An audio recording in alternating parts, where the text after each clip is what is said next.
Welcome everybody. Just getting started.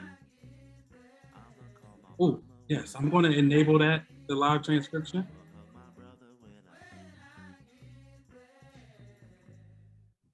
All right, we're beginning to file in. It's up on Facebook. Please share it if you can. It's on the Paul Robeson House Events page.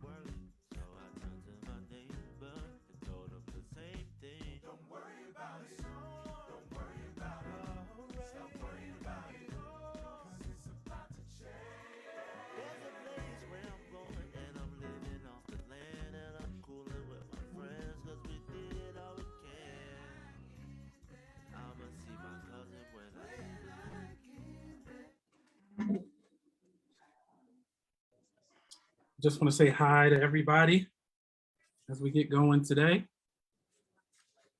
My name is Chris Rogers. I'm program director for the Paul Robeson House and Museum. The Facebook page is Paul Robeson House Events. Thank you, and looking forward to being in the chat and witnessing this event and processing this event with you all tonight. Say once again, Chris Rogers, Public Programs Director at the Paul Robeson House and Museum. I just want to say that tonight's event came through an invitation from Christian Hayden. Just want to say thank you for that, and also thank you to Crescent Molly Mason for being the first person to sort of accept that invitation and think about what it means to put that on. And I also have to lift up our amazing sponsors, the co-sponsors of tonight's event. The Colored Girls Museum, Harriett's Bookshop, the Black Girl Literacies Project, the Gender Justice Fund, the Museum of Black Joy, Lincoln University's Department of Languages and Literature, BLM Philly, and weREIGN, Inc. So really excited and thankful for just the powerful organizations that are joining with us tonight to honor Bell Hooks. Really excited to get started with today's proceeding. I just want to also, we came together and thinking about, in this virtual space, which we're definitely using to support health and safety and care for us all, we really wanted to set some intentions. Just as folks, witness the event, take part in the event, and we'll have time for audience reflections a little bit later. So we're also going to put this into the chat, but I want to take a second to just read it out loud now. And it's just a quick two. And the first one is, we invite you to share from your experience. We believe everyone's voice is valid. Some are beginners just learning about Bell Hooks. Some have known her for decades, and all those are valid positions to be here and to honor her. And if there's mutual interest for more one-on-one dialogue with someone who offers something, we invite you to get connected within another space. Secondly, we invite you to move up into listening or witnessing, and we invite you to move up into sharing in multiple formats. To be conscious or aware of the time on the mic, but otherwise you can utilize the chat. You can also utilize the Padlet or the reflection board that was made, and that's something that you can kind of contribute to tonight, and we'll probably leave up for a little bit to get folks to share and kind of just build a course for real.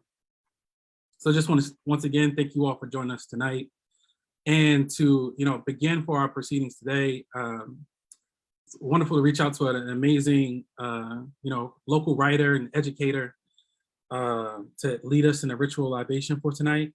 So without further ado, I want to invite Akanke Washington to help sort of like lead us in our ritual libation to get us started. Thank you. Um, Thank you. I apologize for the noise. My train was delayed, but I still wanted to be here with y'all. I would like for this to be as participatory as possible. I am an E5 practitioner, so after each stanza, I'd like for everybody to chime in and say Ashe. And if you have ancestors that you want to throw in the chat, I'd like for you to do that as well. Okay, so Mojupata Olodumare, the ruler who spreads all over the world. Mojuba to the sunrise, to the sunset. Mojuba to Mother Earth.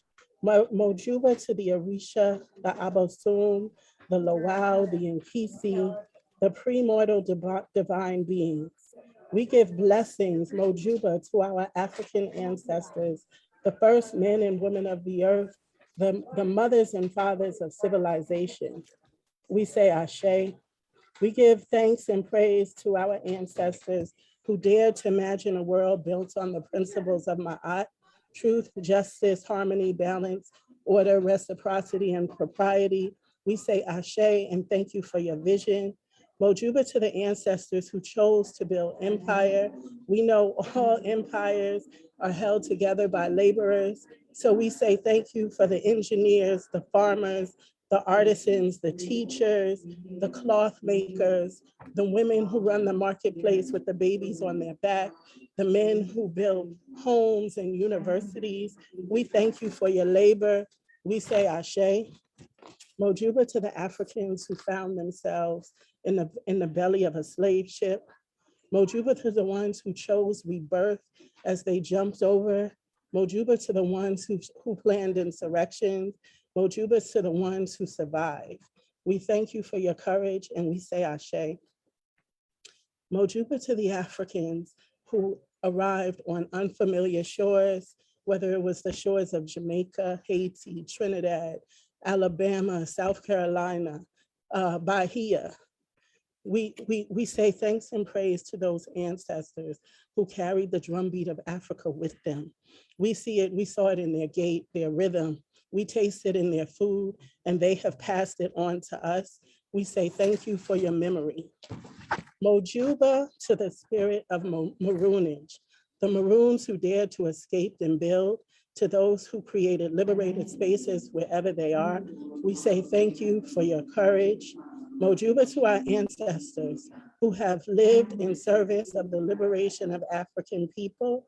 We honor your resistance. And on this day, we say Mojuba to the spirit of Bell Hooks, born in 1952 as Gloria Jean Watkins. We honor the soul that gave us over 30 books, documentaries, articles, and lectures. We honor the spirit that dared to imagine a world without capitalism. We honor the one who dared to envision a world where everybody whose humanity is seen. We honor your work, your vision, your sacrifice. May the ancestors welcome you with open arms. Your life was well lived in service of us, and we say Ashe.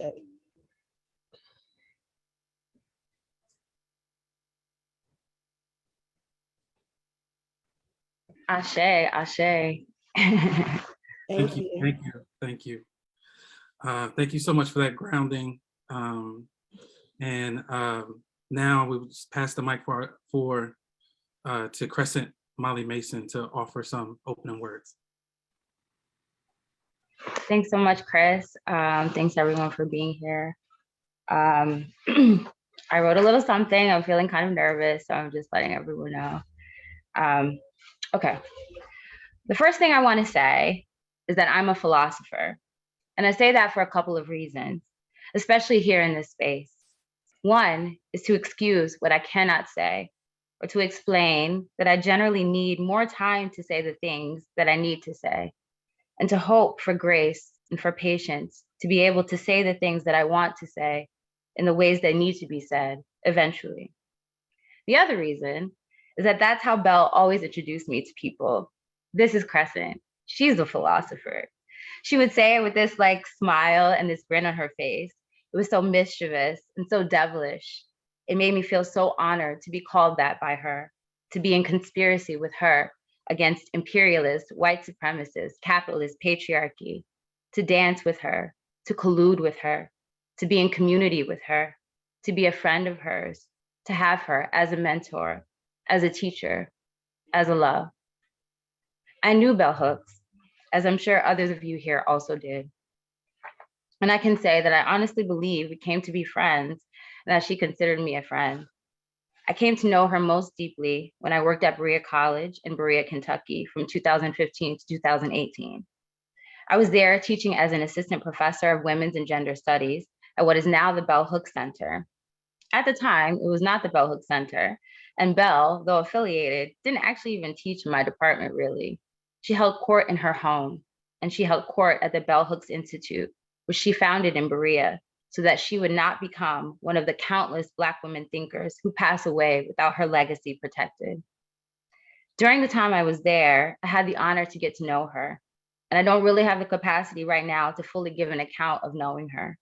But I will say here in this forum that not only did I know her, but I also had the opportunity, what I consider to be one of the greatest honors of my life, to be able to be with her as she was transitioning last week.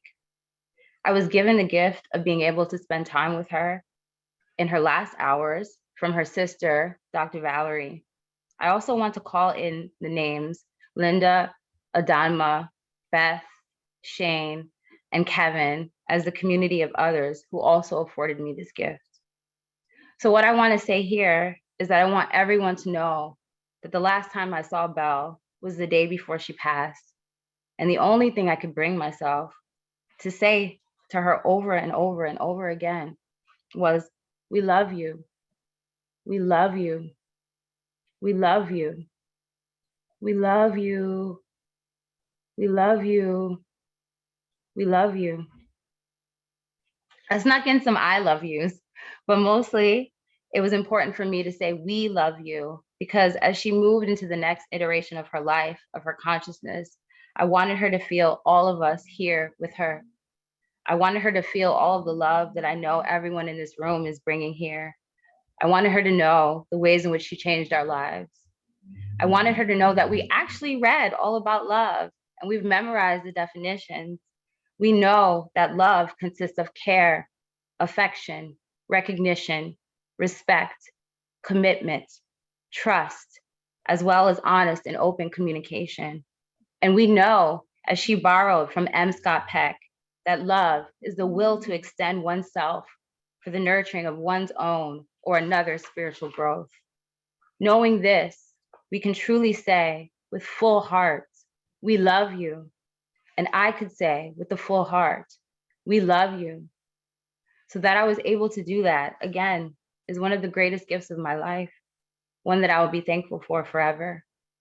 And I'm thankful that we're here now to engage what I know was the most important thing to her work, and her legacy. I'm humbled to be here amongst people who are carrying all of this love that I spoke about for and to Belle. Bell Hooks, who was one of the greatest thinkers to ever walk this earth. And I say that confidently, as Belle would have it, as a philosopher.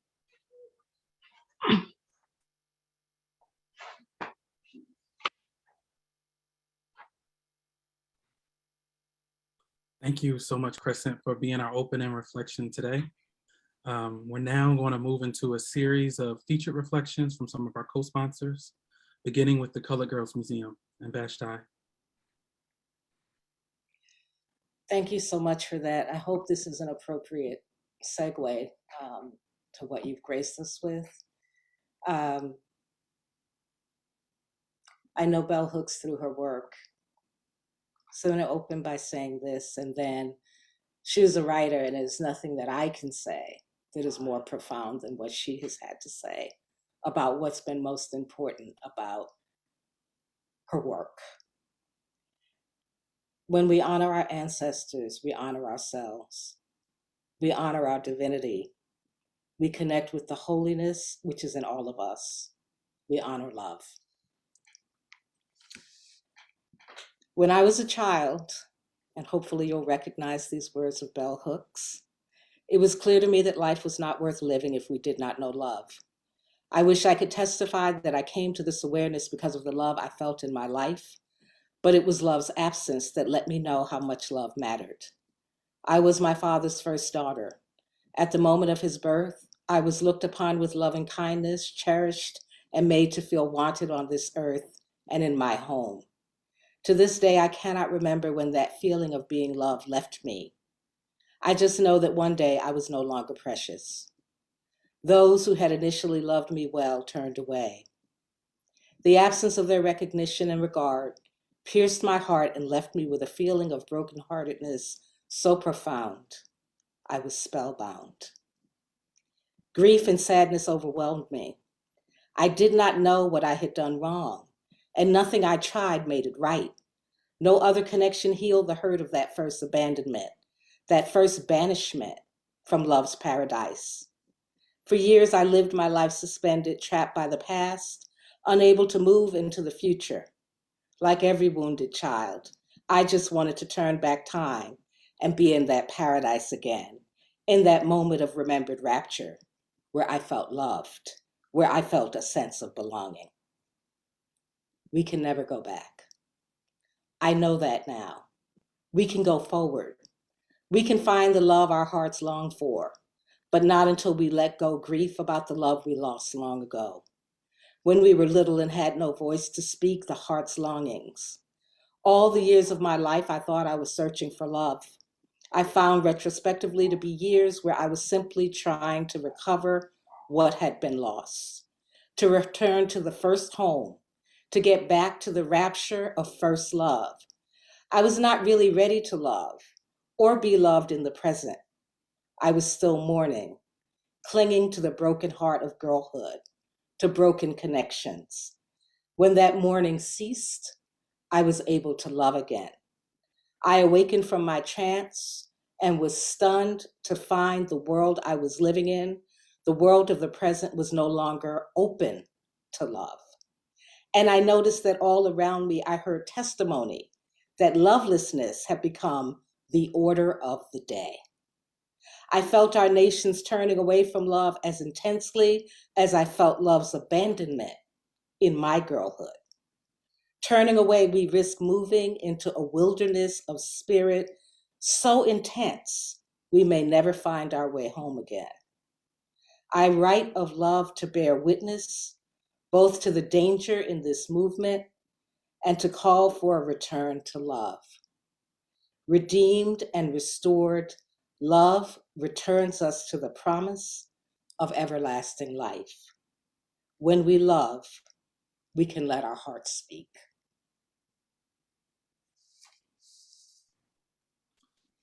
Thank you. And I'm borrowing this from you, Crescent, and we love you. Next on our list is Farrah Parks from the Gender Justice Fund.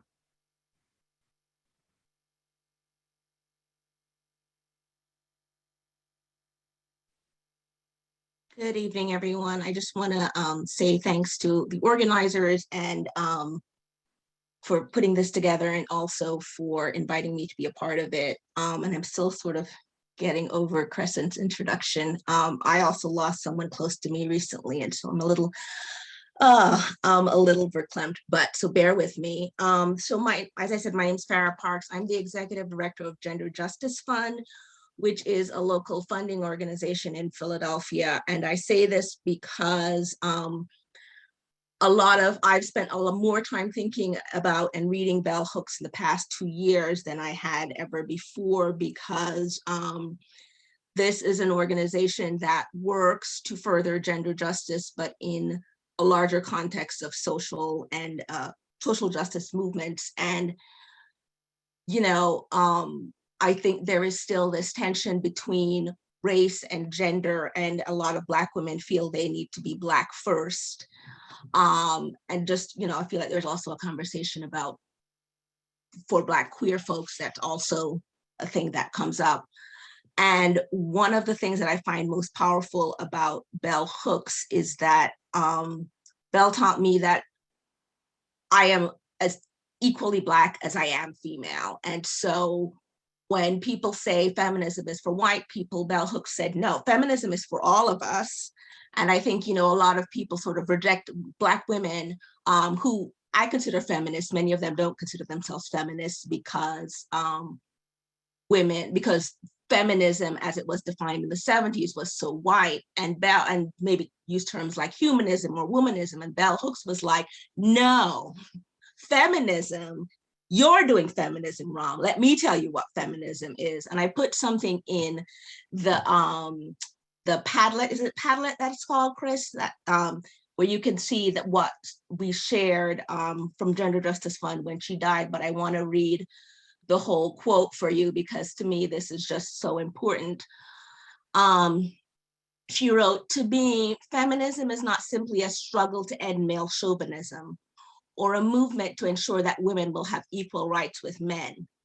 It is a commitment to eradicating the ideology of domination that permeates Western culture on various levels, sex, race, and class, to name a few, and a commitment to reorganizing US society so that the self-development of people can take precedence over imperialism, economic expansion, and material desires." And that is from Ain't I a Woman? Another thing that strikes me, and I think that's so important about Bell Hooks, is that she prioritized Black women and Black women's lives at a time when people didn't think there was anything particularly interesting about being Black and female. In the 70s, the women's movement was, doing its thing. Roe had been passed, Gloria Steinem was huge. And there were Black power movements, but Black women, and she writes about this a lot in Ain't I a Woman? And in the introduction, there's also something I want to read. She writes, 8 years ago, when I first began research for this book, discussions of Black women and feminism, or racism and feminism, were uncommon. Friends and strangers were quick to question and ridicule my concern with a lot of Black women in the United States. I can remember a dinner where I talked about the book and one person in a big booming voice, choking with laughter, exclaimed, "What is there to say about Black women?" Others joined in the laughter. I had written in the manuscript that the existence of Black women was often forgotten and we were often ignored or dismissed.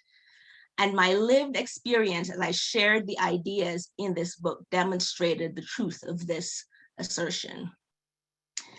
And so I share this to share what Bell Hooks meant to me and what she continues to mean to me in this work, in spaces where oftentimes issues of race are given priority over issues of gender, or issues of gender are given priority over spaces, over race discussions. I'm often in rooms where one of those is dominating, and Bell Hooks gave me the language to really understand that and to be able to push back against that. And also, really, a lot of what Bell Hooks was talking about was intersectionality at a time when we didn't call it that.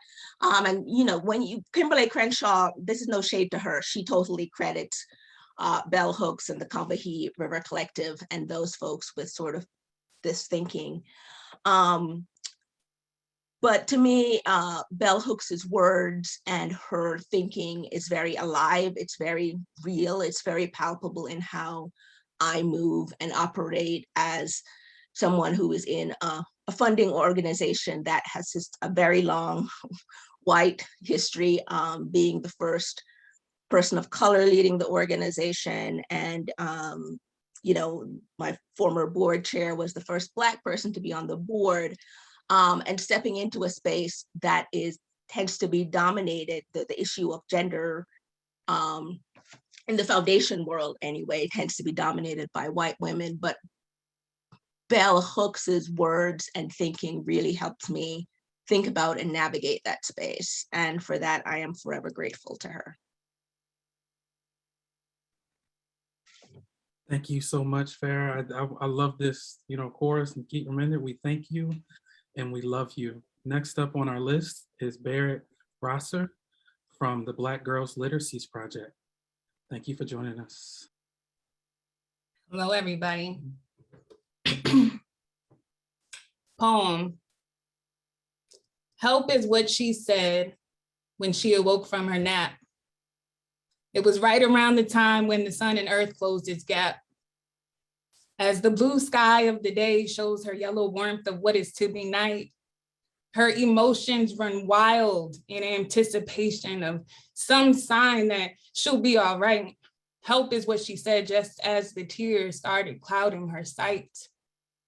For years, though, there had been something wrong with her vision, never focusing on what ought to be valued, only the sickening ills of love that wrote her no prescription, constantly hurting her love, always deserting her love, using and abusing her love, misleading, not treating her love, name calling, controlling her love, bounded to sadness, confined to madness, stressed and depressed, never at best. Love, help. Help is what I say as the darkness creeps into the room. Alone and frustrated, all this melancholy energy I consume, coughing and sneezing, aching and pain. Someone help me break these hurtful chains. I'm trying so hard not to go insane. Alive is all I'm trying to remain. Can someone please explain why it won't refrain from causing me so much pain? Love. End poem. Hello, everybody.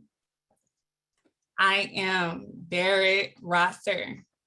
I am a doctoral student at the University of Pennsylvania in the Graduate School of Education's Reading, Writing, and Literacy program, and I am the founder of the Black Girls Literacies Project.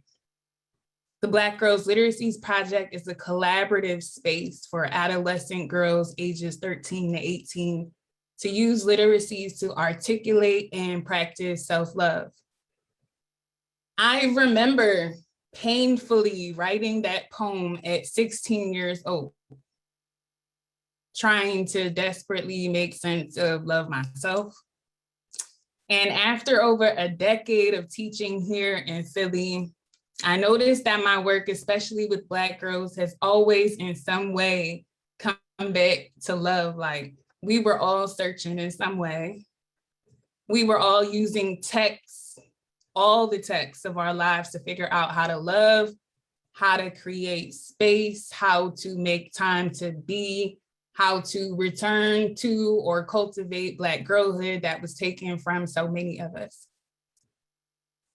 So I think it was only natural that Bell Hooks, my work led me to Bell Hooks.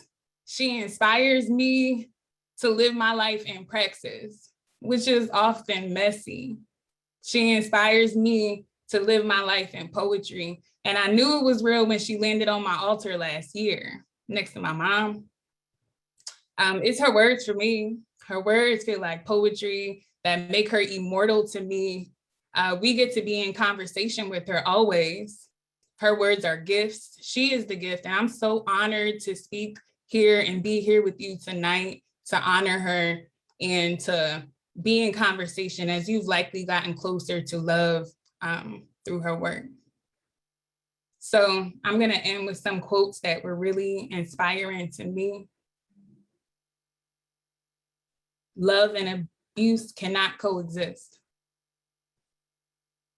When we can see ourselves as we truly are and accept ourselves, we build the necessary foundation for self-love. And lastly, one of my favorites, when we know what love is, when we know love, when we are able to search our memories and see the past with new eyes, we are able to transform the present and dream the future. Such is love's power. Love heals. And I hope that, and I'm excited to continue to be here with y'all and heal together. She's always with us, and I'm excited to lean into that. So thank you, Chris, for the invite. Thank you, Barrett, so much. Thank you so much for the work that you do. We thank you, we love you. And I want to add maybe like a collective breath, into like these, because I feel like it's a moment we should just take a pause for a second as we move.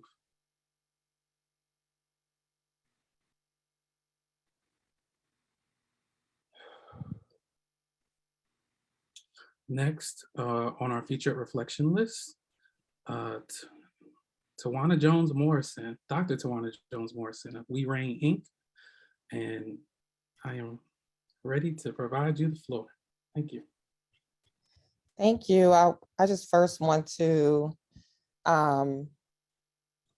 give my appreciation to everyone, to Chris and Paul Robeson House for hosting this and inviting us to be a part of it, and to the women who came before me in celebration of life, love, and legacy of Bell Hooks.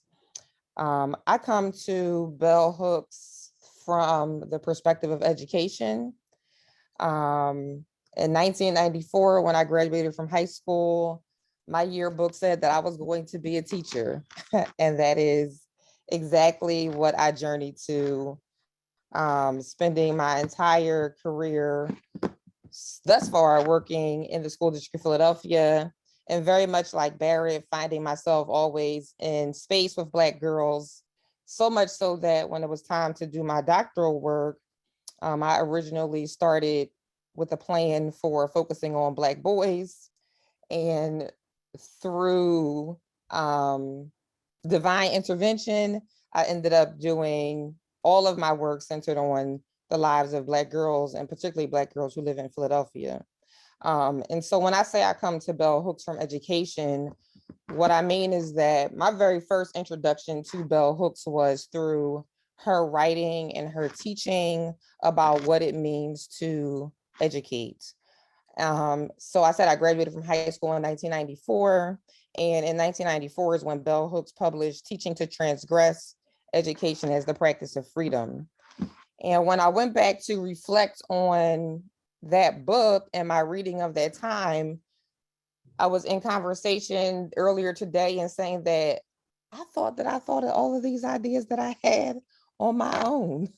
But in reality, as I went through the text, I could pinpoint in almost every chapter something that had come to define for me what it means to be an educator, and not just any educator, but an educator who is intentionally trying to prepare their students for what it means to transgress against those systems that are disruptive to their lives, and specifically for Black girls to transgress, to create transgressions against those systems in order to not just survive, but to heal and create a reality that is true for them and supportive of them and emotionally safe for them.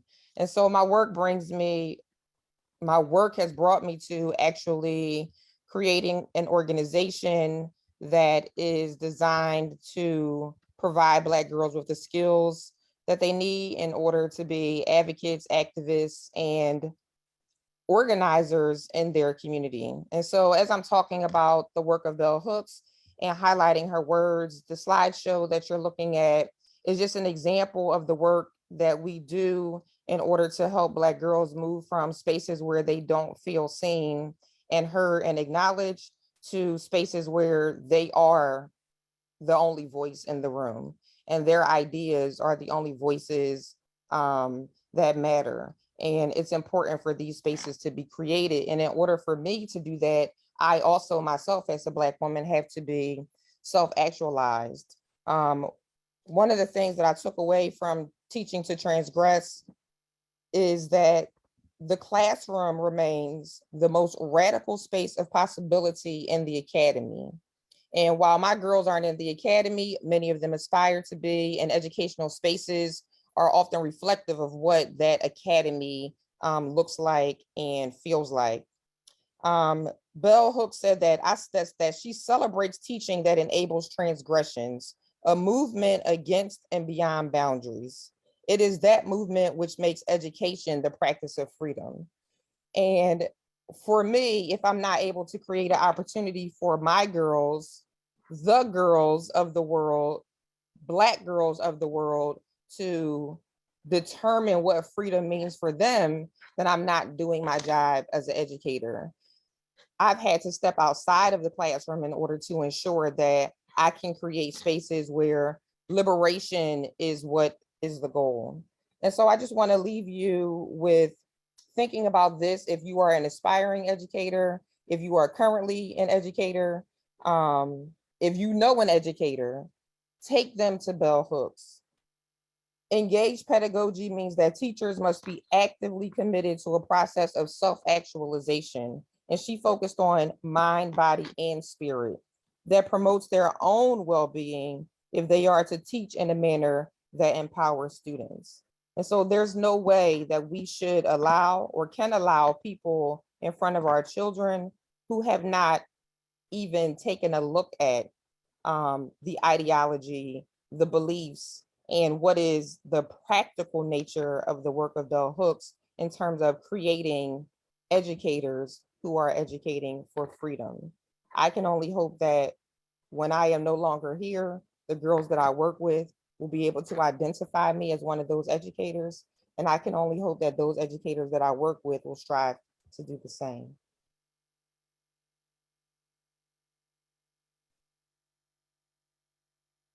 Just want to, we love you. We thank you. And before we take our breath, I do want to say something. Janine Cook from Harriett's Bookshop, who's a co-sponsor on the event, we have been talking about, how can we get more bell hooks text within the schools? So, I'm putting that out into the air to let Philly know. Let's think about organizing something. A lot of our books are back ordered right now, but as more become available, let's think about how to bring those to the forefront. Next up is Hannah Mason from BLM Philly. Thank you. Thank you, Chris. So yes, I'm Hannah Mason. I am an organizer with BLM Philly. I am a freelance writer and creative, and a yoga and wellness facilitator. And all of those roles have been deeply influenced by Bell. But I'm also the proud sister of Crescent Mason, and it was through her that I was able to actually have the pleasure of meeting Bell and actually to be made aware of her passing before most people. And so I had this time to think about her and what she really meant to me and to all of us. And I wrote this Instagram post about my first and only time that I actually got to spend time with her in person. I got to kind of interact with her in other ways after that point. But the one time I met her in person, I'm not going to share the story here. I'll drop the link in the chat. But I was really struck because she wasn't at all what I expected. Actually, my initial interactions with her were actually a little bit off-putting. And soon after my introduction to her, she made some offhanded comments about my weight. And had I let it, it really could have soured my whole kind of perception and relationship to her for good. But I'm so glad that I didn't. We ended up having a really great and special moment together. But I'm not at all special or singular in this experience with her. I know so many people who, upon first meeting her or seeing her speak, who are also kind of struck by how she presented herself or some of the things that came out of her mouth. She would talk really openly and freely about sex, about people's appearance, their partners, their families, about her own, about Beyonce. She was really open in this way and had such a unique brand of honesty and authenticity. And she was so earnest and real. And it really came from this place of malice or ill intent.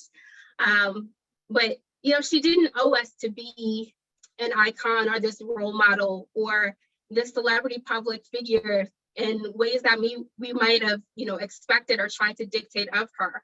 She didn't owe us respectability in those kind of ways, or the ways that sometimes people try to kind of pigeonhole her, right? And if we had held her to kind of these unrealistic expectations, some of the standards that we have now for how people have to behave, she definitely in some of our circles might have been beyond canceled, but it's so gracious that, she wasn't held to that, and that we were able to have her whole self that she so generously and openly shared with us. And that she shared so much from that self. And that's really how she did love us. And that's really why we couldn't help but also to love her for her whole self, for all that she gave of that self.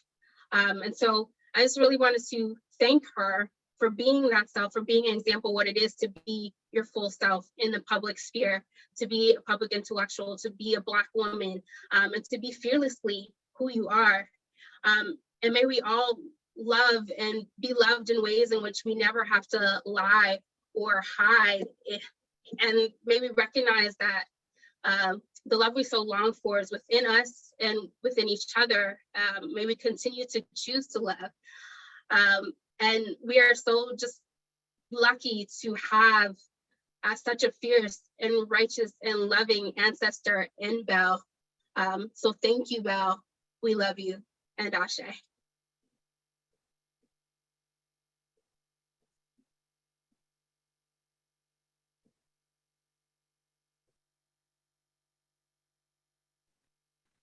We love you and we thank you. Thank you, Hannah, for bringing those words.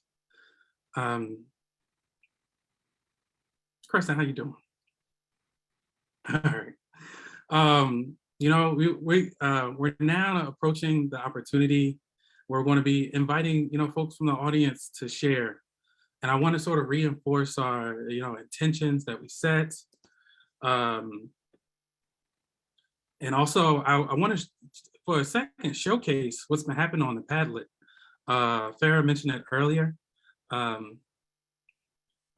we see this as like a virtual altar, like really that we're building, where folks can sort of like share many reflections and be creative and share those in an untimed way.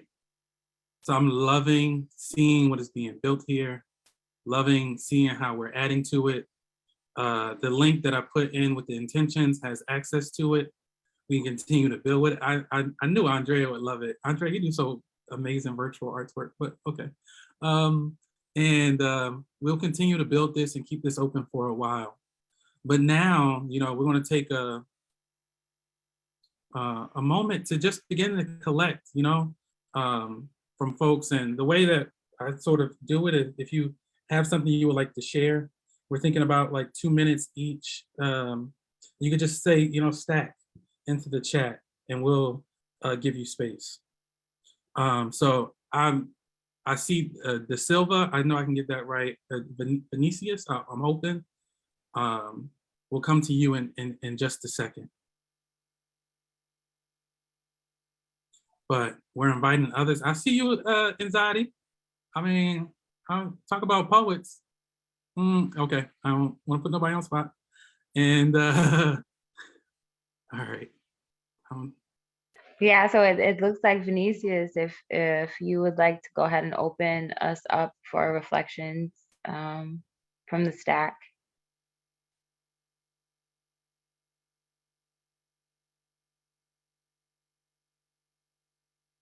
So you don't have to use your video if you want to, but it just allows us to spotlight you for everyone. I'm here. Okay, got you. So I'm gonna bring you to the front. Okay, thank you.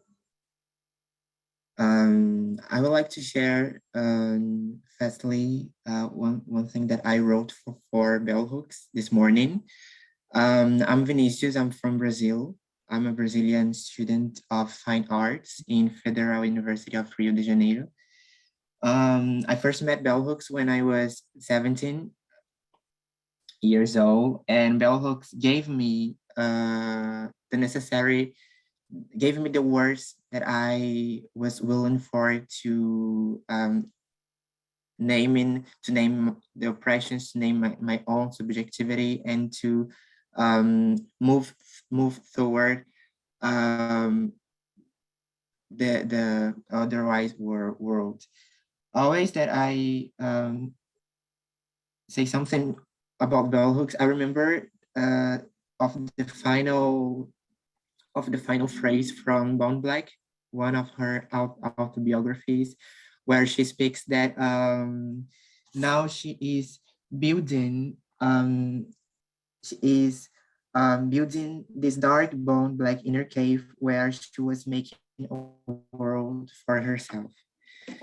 Thinking about it, this morning I wrote a short testimony of my relationship with her. I didn't have the chance to know Bell Hooks personally, but I feel her in through her words, through her work, and my life was certainly a very transformed by her body of work. And I wrote this. It's been 7 days since then. You were a passionate, a spiritual force, and now even more. And we are still here, Belle, in this liminal space between the river and the sky, where the language forces us to speak. There is no word that could describe the radical morning. We celebrate your life and legacy. And here we found out silence as an answer, as the willing of the soul, because now you have to rest. And we are letting you go in love and power. I hope you have already found your great grandmother from which you choose your name, your beloved ones, and embracing them. With glory and power, we are still here, listening to your voice, your whispers, and knowing that you will keep guiding us in the middle of this misery. There is something in this feeling that keeps me stuck here, in this place where language is fascist.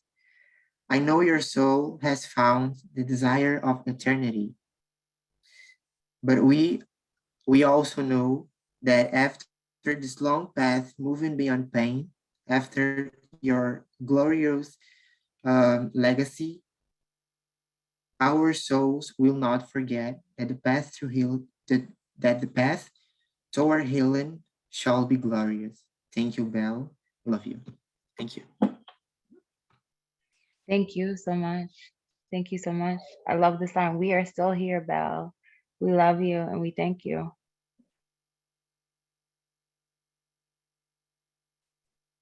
Christian, are you up Kristen, next? thank you for volunteering. No problem, no problem. I'm glad to help out. I'm not gonna lie.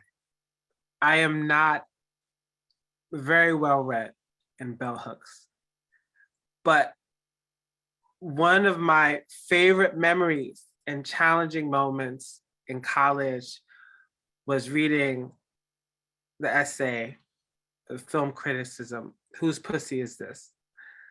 And I found it, the question that the professor asked was, can men write a feminist text? And sort of that was a question that was in surrounding, and it's something I think about and I keep coming back to as I look at the work that like I try to put this lens that her questions and the ways that bell hooks makes one interrogate, not telling you what to think or like how to think, but how to critique what you're being presented and what that suggests about your allegiances in your place. I also appreciate the web of connection that folks who are well-read in bell hooks, how they are connected and challenge me to think more deeply about who I am and what I do and my politics.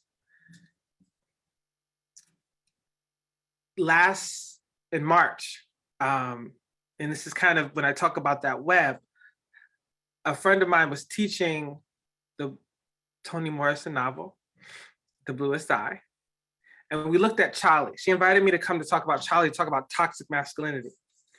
And so I used some portions of A Will to Change.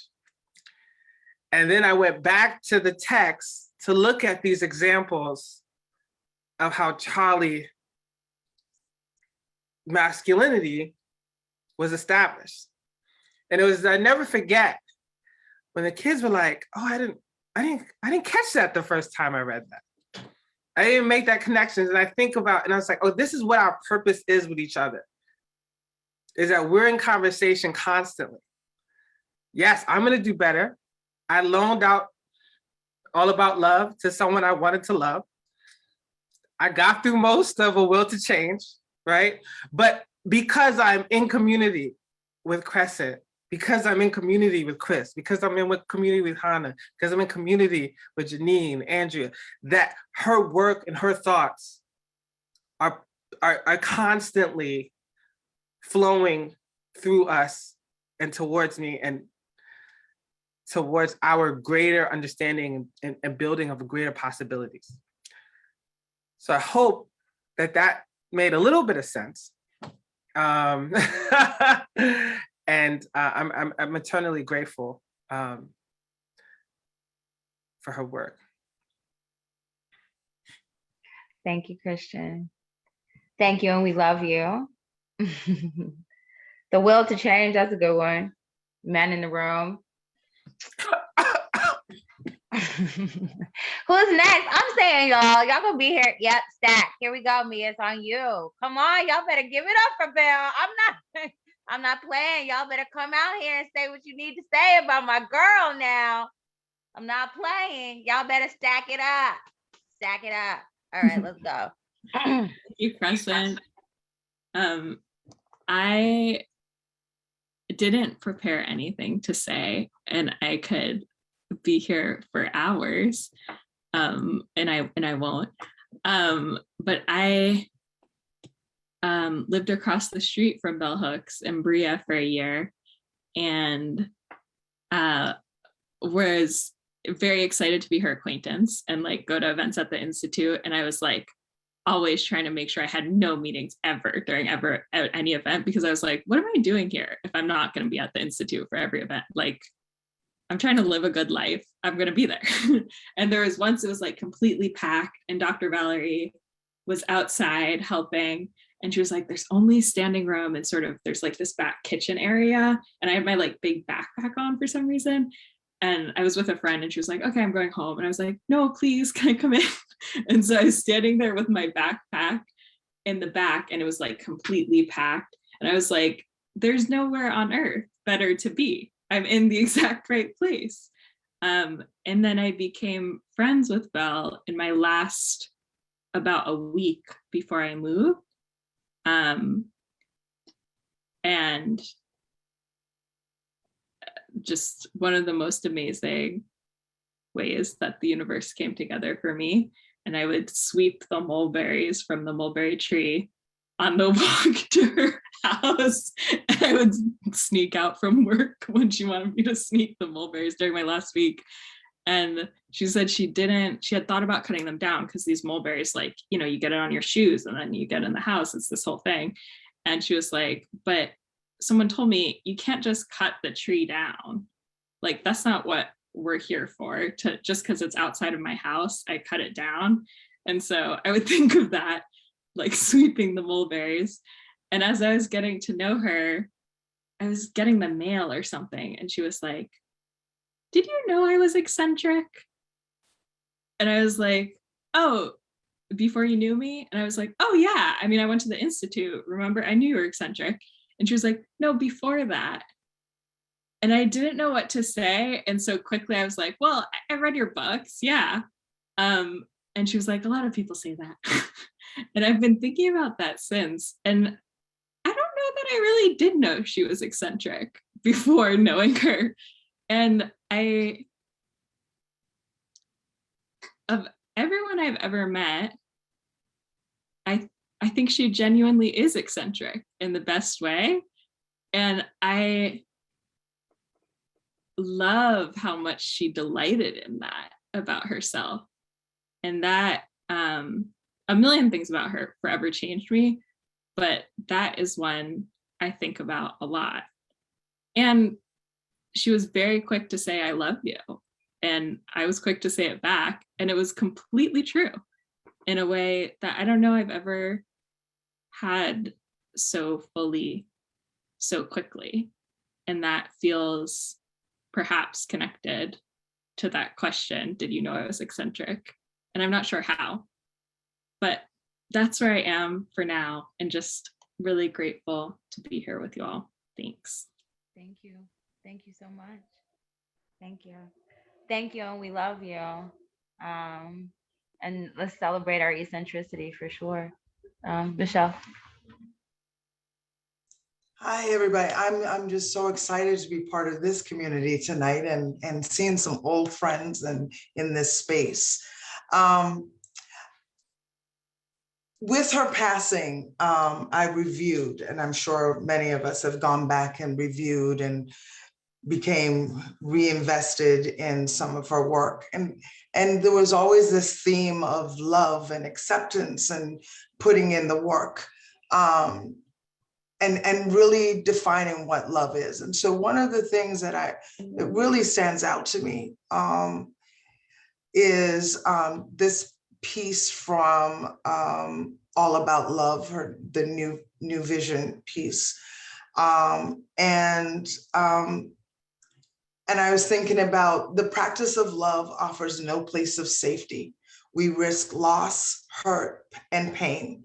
We risk being acted upon by forces outside our control. And despite that, we're all seeking love in some way. And I love how much work she put into giving us space to define what love is for us. And I love particularly that she talks a lot about how we expect love to be something that we get without putting in the work. And giving love, receiving love requires us to put in some work.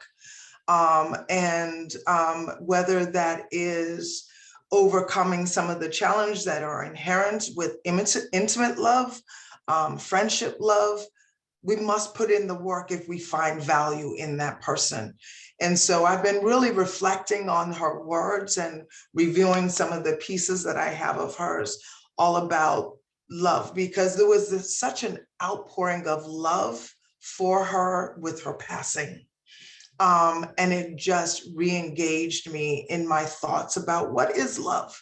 And am I putting in enough work to get the love that I think I deserve or that I'm owed, quite frankly. And so I love the way she has been able to articulate over her life period and her time here on earth, what love means for her. And I've invested in those words and I've adopted some of those thoughts and practices. And I thank her for that. And I have always been very committed to putting in the work to love. So thank you for the space to share that with this community. Thank you, Michelle. Thank you so much. Thank you, and we love you. The practice of love offers no place of safety. That hit me so hard. Thank you so much for sharing. Alba, you're next.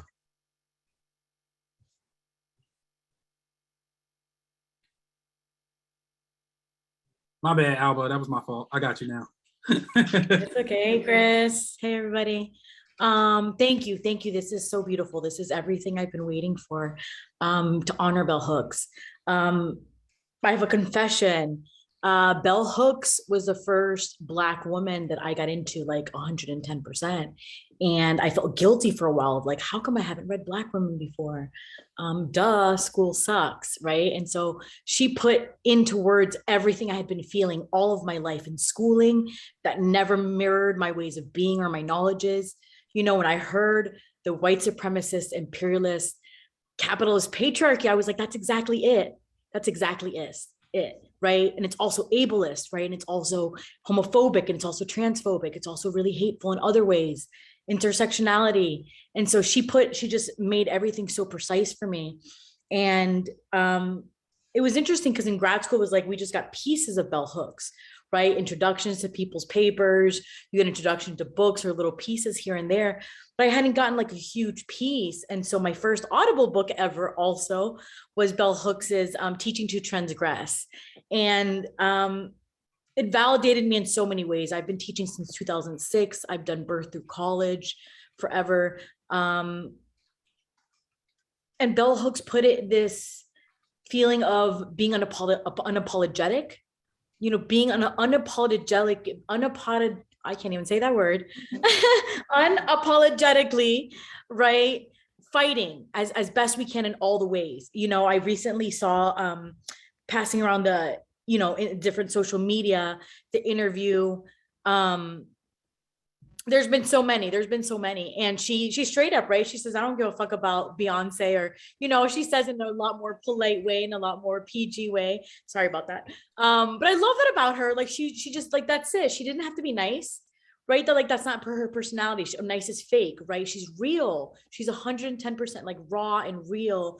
And so she made me a braver writer, I think. I think a lot of academia made me write really boring and ugly and polite, you know, and like the bell hooks voice in my head was like, no, do it when your advisor's looking away, put back that sentence she didn't like, you know, put back all the language that she couldn't say, that she couldn't pronounce, you know, throw in quicho, español, todo lo que sea, right? Like make them work for it, right? Make them uncomfortable, keep fighting in all the creative and subordinate ways, and keep creating community. And so I think community is the biggest thing I learned from bell hooks in her idea of love, which everybody keeps mentioning. Thank you so much. I love it that everyone's mentioning her love, because I love it that it's revolutionary love.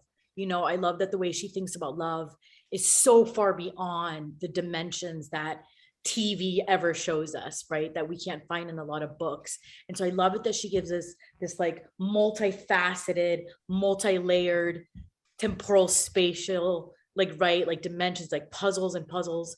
And so I'm glad I'm sharing this space with y'all tonight. Thank you so much. Love you all. Yes, thank you. Thank you so much.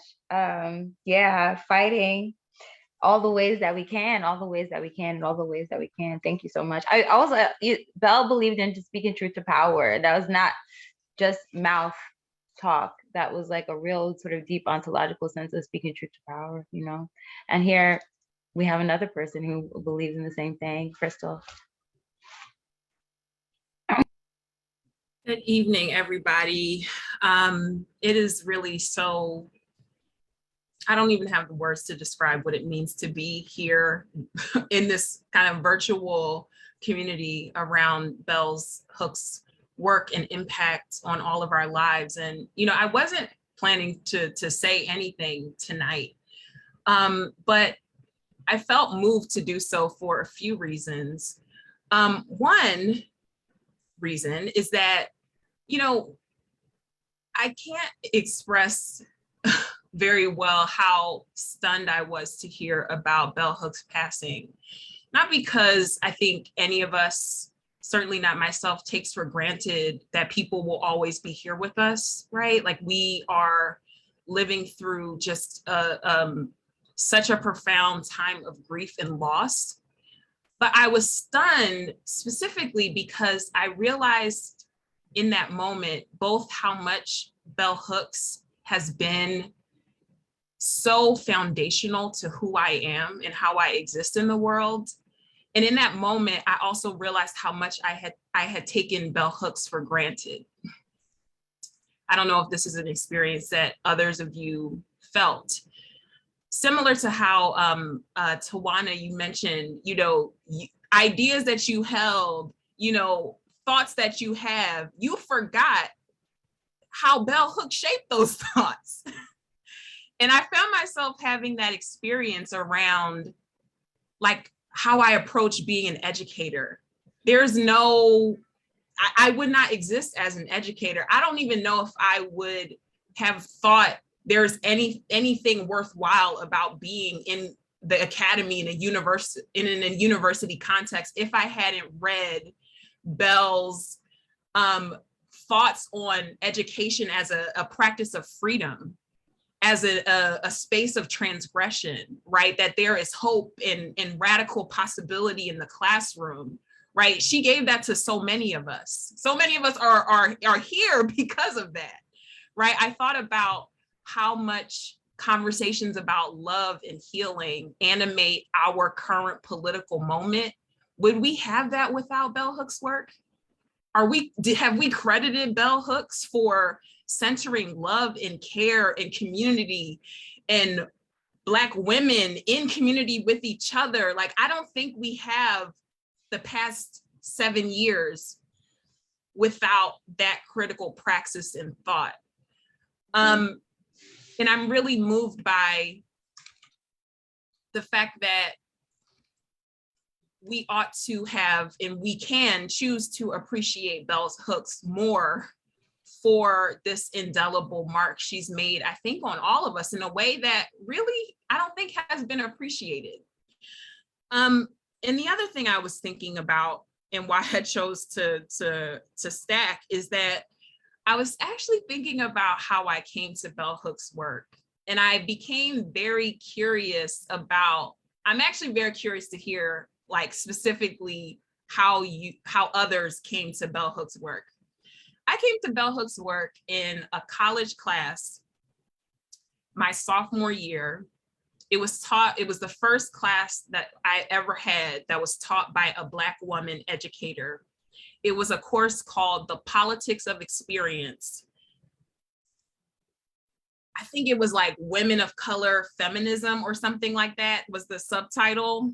And it was all feminists of color, transnational feminists of color. We read Sisters of the Yam in that book.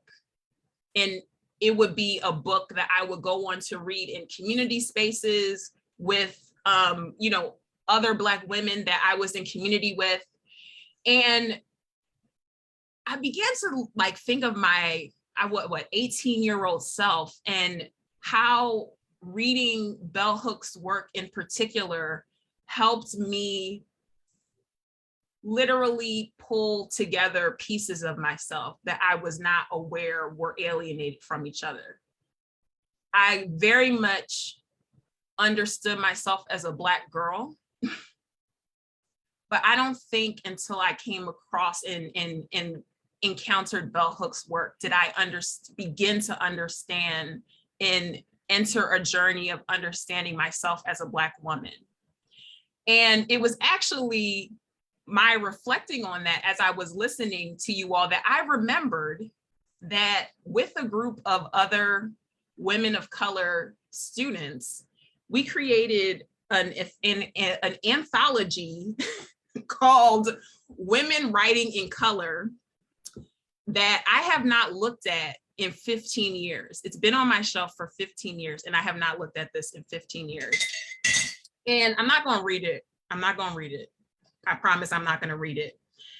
But it's fascinating that I forgot about this work because I'm reading the introduction by one of my superheroes, my Black women elder superheroes who wrote a dedication, is dated April 27, 2004. And evidently I had a lot to do with this self-published anthology. I do not remember helping to put together this group of women writers, but evidently I did. We all have sections in this piece. And it's, I'm looking at my writings, my section I titled Irreconcilable Halves. And I'm talking about evidently what it meant to me to discover myself as a Black person and a Black woman specifically. And there's pieces here about traveling to Brazil for the first time a few months earlier. So it's very interesting to have someone who is joining us from Brazil. I have a piece talking about being a Black person of the diaspora. And then I have this one little section, and I am gonna read this. It says, and y'all are gonna forgive me, this is an 18-year-old writing. I've been walking around like a big Black penis my entire life. Seriously, I don't know if I've ever consciously been Black and a woman at the same time. And I'm really just sitting with this as one very crass, perhaps, representation of Bell Hooks' impact on my life. And I'm returning to the earlier versions of myself that were so shaped in ways that I literally could not remember by bell hooks' impact. And I imagine that many of us have similar journeys of bell hooks awakening us to ourselves. And so I want to stop there. But I'm deeply moved by this body of work that I think has shaped our culture, our DNA, our direction in ways that we cannot even think, that we cannot even like capture. And I give thanks for bell hooks' life, and I give thanks for her impact on me personally and on us all, and the futures that have been made possible by her contributions to this world. Thank you. Thank you so much, Crystal. Thank you so much. And thank you, and we love you. And additionally, sort of calling in, I appreciate your question. If people are trying to get in the stack, which we hope you will, how did you come to bell hooks? Maybe as an entrance point.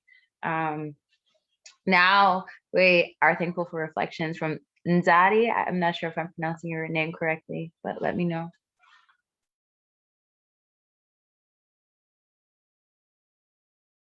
I keep forgetting to unmute people. I'm sorry.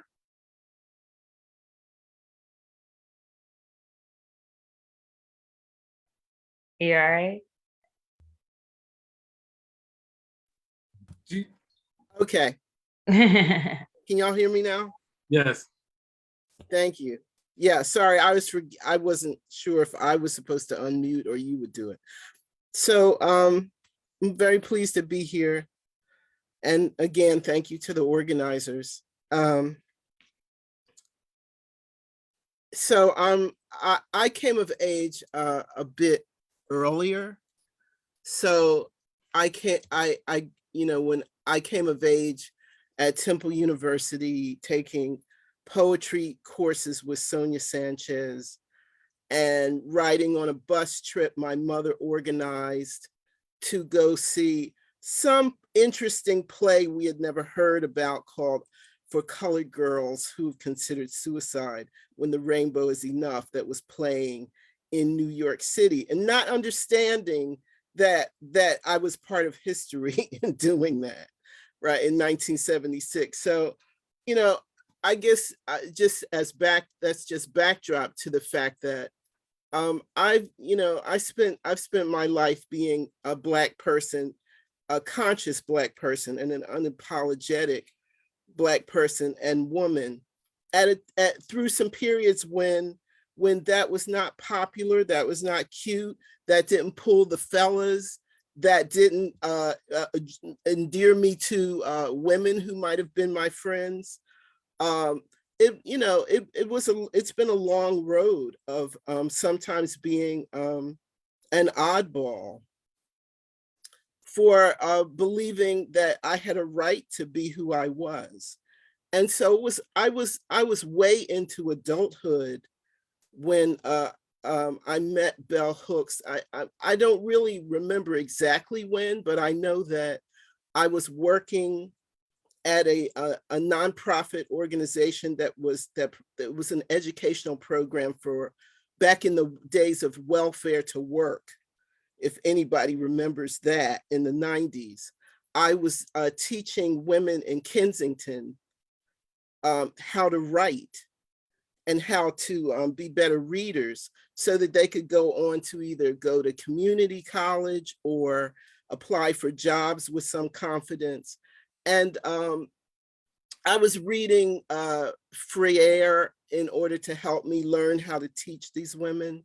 And in the midst of that, I found that bell hooks was going to give a talk at CCNY. And I got this other writing teacher and said, we got to go up there. I think I had just read Sisters of the Yam is what had happened.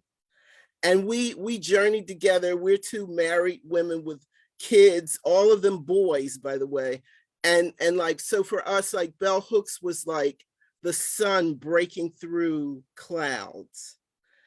For me in particular, bell hooks was like a full-throated, full-bellied, affirmation that everything I had clung to and believed against the currents of the times I've lived through were utterly valid and utterly deserved and utterly affirmed. And so we made this great journey to New York, got our kids installed with babysitters and rolled up there for the day, only to find she wasn't there, like she couldn't make it. They made this announcement and we were just, our hearts went to our feet. Like we were so ready to hear her speak. So that was the only time I got close to hearing her in person, and it didn't work out. But that didn't matter. I had read Sisters of the Yam. I read it maybe, I don't know, 6, 7 more times. It was the transformational text for my personal life. And then I went on from there to experience other transformational bell hooks texts. The big one that is sitting beside me, and I couldn't find the quote I wanted to read, but I went into a doctoral program late in life. I've only had a doctorate for about 10, 11 years now. Bell hooks, Black looks, race and representation. Oh my God, I wouldn't have a doctorate without it. That and particularly the chapter Revolutionary Black Women, and even the first chapter, Loving Blackness as Political Resistance. Well, there was my affirmation right there. There was my whole life given back to me of being the weird one of, oh, she's so Black, oh, she's too Black for everybody. And all of that, all the kind of side shade that I endured from people around me, family, non-family, etc. Men in college who thought they were the only ones that got to be, the issuers of Blackness, all of that. She gave that back to me. And so Black Looks was critical to my writing throughout college, throughout my program, and especially to my dissertation as well. And there were others. All About Love, is one that, it's one of those books you never stop reading. There's certain bell hooks books you just go back to, and you open, you read a chapter, you read half a chapter, and you're like imbued with the will to confront again, And so the last point is Teaching to Transgress. It's funny that when that book came out, I was like just over my head with parenting, jobs, etc. And I couldn't keep up with her prolific production. I tried for a minute, but I couldn't keep up. And so when Teaching to Transgress came out, I was actually starting to teach at the college level. And I was like, oh God, I need that book.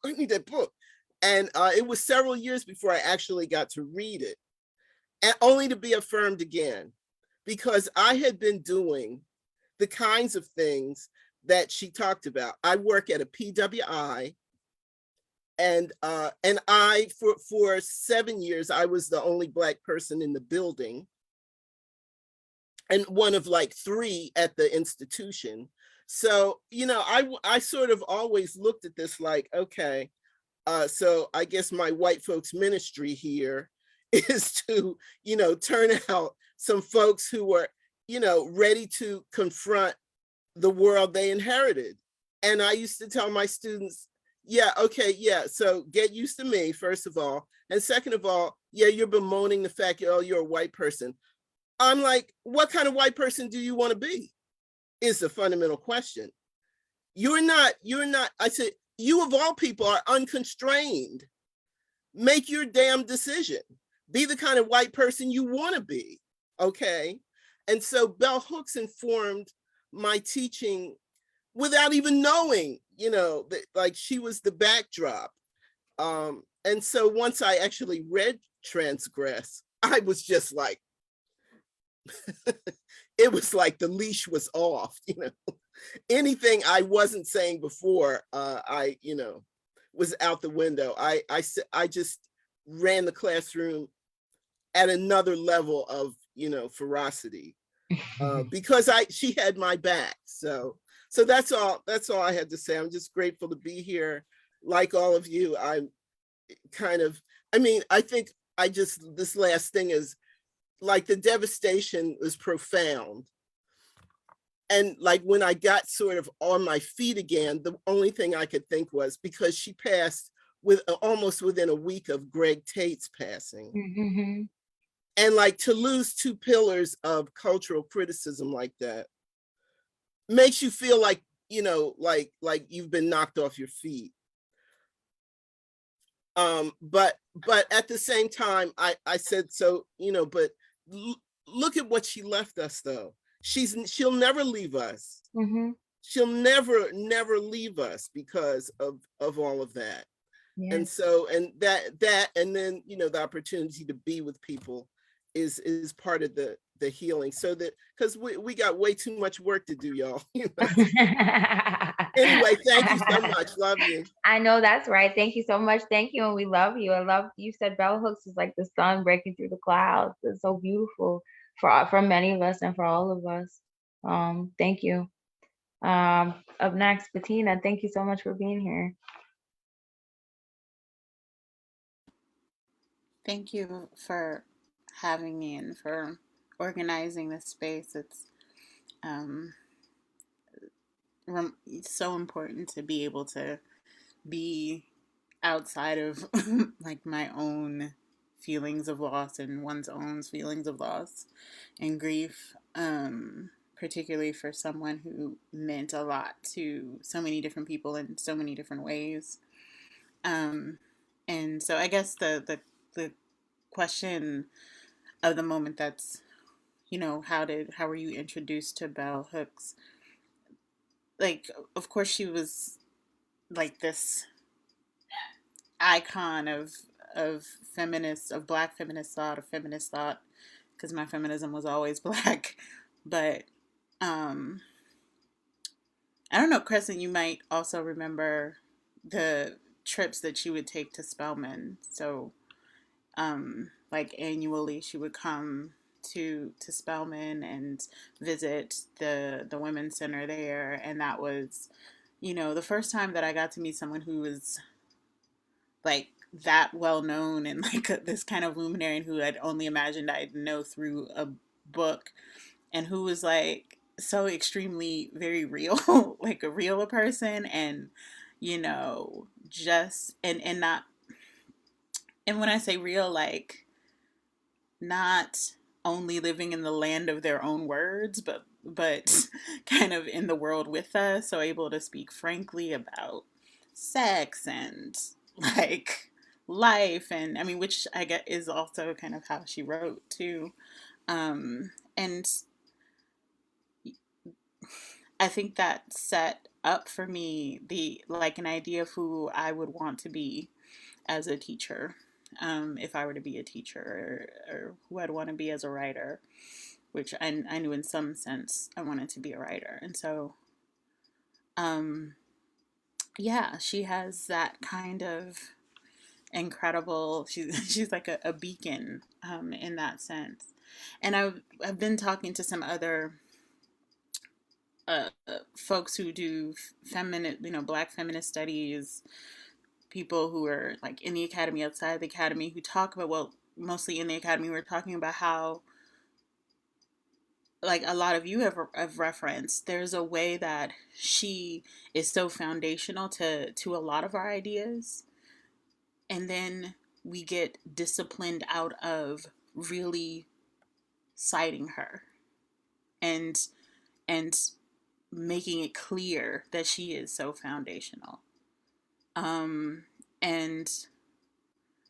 like I had to reflect on like how that had, you know, that has and has not happened with me, and like the times that it has, and you know what makes it work that it hasn't, because I know for one thing, she saves my teaching life every class, particularly since I teach at a PWI, a predominantly white institution. I give them sections of teaching to transgress that force my students to ask themselves, is this the first time you learned from a Black woman? And what does that mean for you? And when I say it saves my teaching life, it saves me in the sense that, you know, those dreaded evaluations that come. And then she gathers them early on to say, you know, what ways are you looking at your teacher who's standing in front of you right now as not a reliable source of information on race? You know, that's that essay teaching race. Like, and so she she stays with me in every class in that way.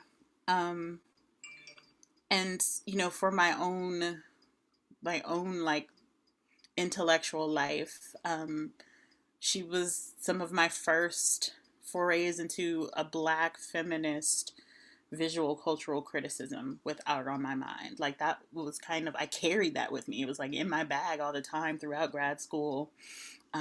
Even like I also taught from that. And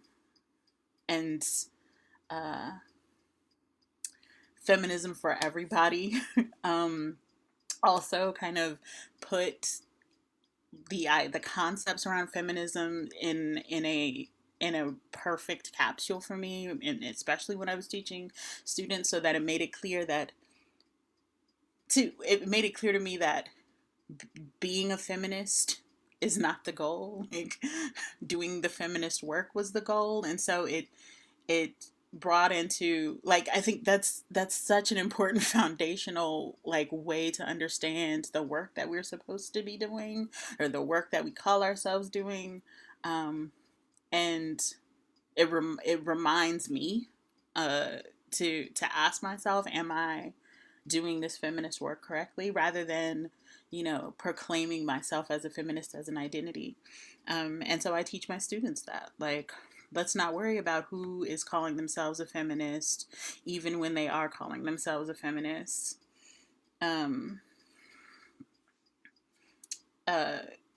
Instead, like, let's think about whether or not we're doing the work. And so I close out by thinking about how Hooks was, in so many ways, the embodiment of that philosophy of living a feminist way, living in a feminist, with feminism as the practice, as the way of living. And that is the one of the last times that I, you know, got to see her in person. And she was helping me. She was advocating for me for a job, and the institution did not like me. Like, it was clear my interview was not, like, I hadn't barely set foot and that institution did not like me. And the way she advocated for me was such a perfectly precise, like, and freeing kind of advocacy. She said, I don't want, you know, her to have this job. I want her to have a better job. Which I know wasn't a comment about the job itself, but was, I'm getting like emotional about that, but was a comment about wanting me to be in a place that would love me, or like that would recognize me. And so I just think of that as, I think about that. I've thought about that moment kind of on repeat, and how mean the world can be, and mean academia can be, and people who were supposedly doing this work can be. And like, I hope that, like, I can live up to living a feminist life in that way, for advocating for someone in that way, and being precise and in love and in precision, and like will also kind of slit your throat. That kind of love. Thank you. Yes. Thank you so much, Bettina. Thank you so much. Yes. And the professor in me is like, I can't close this out without shouting out the text that many of you have named. I mean, these are so many texts. Sisters of the Yam, Teaching to Transgress, The Will to Change, Black Looks, All About Love, which we know, Art on My Mind, Feminism is for Everybody. The list can go on and on and on and on. I hope it's somewhere in the stack. I hope it's somewhere in the whatever the thing that's happening online. I hope you all go and you read her work. And I'm so thankful for everyone who shared reflections today about how much she meant to them. So thank you. Yes, and thank you, Crescent, for really like facilitating our audience space. And I'm so happy that we have Andrea Walls here to help us close out from the Museum of Black Joy. So I'm just going to see our final, closing charge of the night to her, and just want to thank you all for coming. So now, Andrea Walls. Thank you. Thank you, everyone who has spoken, everyone who has held a quiet, silent testimony on behalf of our dear departed ancestor, Bell Hooks. I'm going to read an incantation to close out the evening, but I've also want to bring into the room and acknowledge the work of Bell Hooks as a writer. For anyone here who writes, you know that this is difficult work. You have to confront your loneliness, that solitude in these rooms. And Sister Bell has written 30 books and more on behalf of Black girls and Black people to lift us up. It's such an act of audacity, this Black child, this Black woman of the South of a certain time, to go into that dark, lonely room and confront everything that everyone said she is and isn't, and to come to bring us new ways of speaking about who we are and what we need and what we've missed and what's been taken and what we are intrinsically, and to defy everything that has been said and used against us, to come up with a language that emboldens all of us and allows us to be in this conversation tonight. And for everyone who has never even opened, has never broken a spine of a Bell Hooks book, I dare say that we have still been touched by everyone in this room who has been in community and in communion with her words to help transform our own lives and the lives of our communities. And so at this time, I am calling in and calling on all our ancestors, calling in and calling on all our progeny, calling in and calling on the drum, calling in and calling on the four directions, north, east, south, and west, and the winds and waters they command, calling in and calling on Mother Earth and Father Sky, calling in and calling on the unabridged history of Turtle Island, calling in and calling on the homelands, the diasporas, the oceans, the rivers, deserts, dirt roads, passages, migrations, great and small. Calling in and calling on every inch of every mile that brought us here, calling in and calling on the salt and bones, calling in and calling on the known and unknown names of everyone who has suffered to live, calling in and calling on the ones who are missing, calling in and calling on the ones who are here, calling in and calling on the sisters and the peoples of the Yam, calling in and calling on the language we have and the language we need, calling in and calling on the distance between what we say and how we live, calling in and calling on our individual and collective destiny and our power to bend it toward joy, justice, and peace, and love, and love, and love. I am calling in and calling on the spirit and example of a single Southern Black child turned woman beneath the screw of American born. Call her Gloria, becoming Bell, in her holy heavenly name, Ashe, Ashe, Ashe, oh. Thank you, everyone.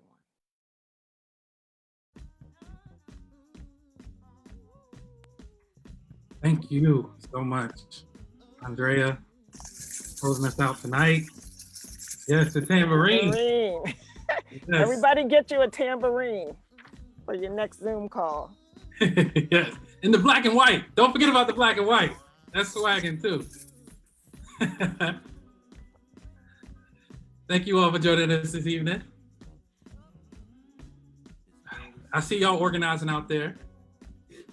We're gonna stop this live stream. Hope y'all continue to, grow, build. I'm excited to have this recording. Hopefully we can get up on our YouTube soon. It's already on Facebook. Feel free to share it with, all your communities. Want to give a shout out to Lincoln University Language and Literature Department.